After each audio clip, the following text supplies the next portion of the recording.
लड़की थी जिसने देखे कई सपने थे, लेकिन उसके जीवन को कठिन बनाने वाले उसके ही अपने थे। इन पंक्तियों के साथ मैं तेजस्विनी आप सभी को नमस्कार कहना चाहूँगी। मैं कक्षा 11वीं की छात्रा हूँ और सेंट गैब्रियल स्कूल से विद्यार्थी हूँ।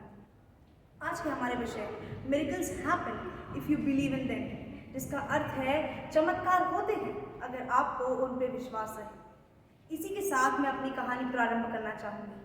एक लड़की थी जिसका नाम था अमृता। उसका जन्म एक रूढ़िवादी परिवार में हुआ था। उसकी एक बहन और 2 भाई थे। उनके परिवार में ऐसा मानना था कि जब भी मांसाहारी भोजन बनता तो उनके घर की बेटियों को खाने की अनुमति नहीं थी। कारण सुन के आपको थोड़ा आश्चर्य होगा। उनका मानना था कि अगर कभी किसी बेटी की शादी किसी ऐसे घर में होती है जहाँ पे मांसाहारी भोजन ना खाया जाता हो, तब उसे वहाँ तकलीफ नहीं होगी। इस सोच को अमृता बिल्कुल पसंद नहीं करती थी। उसे ऐसी रूढ़िवादी सोच से नफरत थी। वह एक आज़ाद जिंदगी जीना चाहती थी। वह लड़कों की तरह रहना चाहती थी, क्योंकि वह अपने भाइयों को ऐसा जीवन जीते हुए देख रही थी। लेकिन उसके पिता को उसका ये व्यवहार बिल्कुल पसंद न था। उसके पिता ने एक दिन उसे बहुत खरी खोटी सुनाई और अमृता के मन को बहुत ठेस पहुंची। उसने अपने जीवन का सबसे बड़ा निर्णय लिया।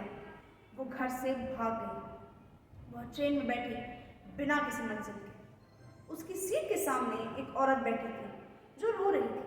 उसके साथ 2 बच्चे थे। अमृता ने उससे पूछा कि बहन, तुम्हारा नाम क्या है और तुम रो क्यों रही हो? तब उस महिला ने उत्तर दिया कि मेरा नाम मालती है। मेरे 2 बेटे हैं, विनायक और सिद्धांत। मेरे पति ने मुझे घर से निकाल दिया है और मेरे मायके वालों ने भी मुझे अपनाने से मना कर दिया। मालती ने अमृता से उसके दुख का कारण पूछा कि अमृता, तुम इतनी दुखी क्यों?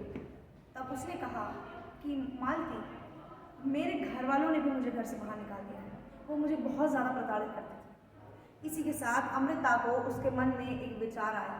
उसने मालती से कहा कि बहन, तुम भी अकेली हो और मैं भी अकेली हूँ।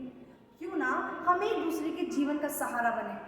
मालती को उसका ये विचार बहुत अच्छा लगा। अब अमृता ने अपने जीवन का सबसे बड़ा निर्णय लिया। उसने अपना लिंग परिवर्तन करवाया और साथ ही में अब वो अमृता से अमित बन चुकी थी। वो 2 बच्चों का पिता बन चुकी थी और मालती का जीवन साथी बन चुकी थी।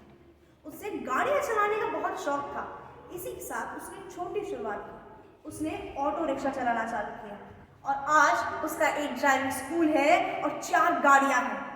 वो महीने के लाखों में कमाती है। आज वो सारे सपने पूरे कर पा रही है जो उसने एक दिन देखे थे।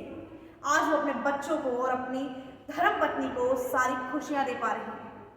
अंत में मैं बस इतना कहना चाहूंगी कि एक बार सपने देख के देखिए, उसके बाद आपको हौसला मिलेगा और सपने जरूर पूरे होंगे।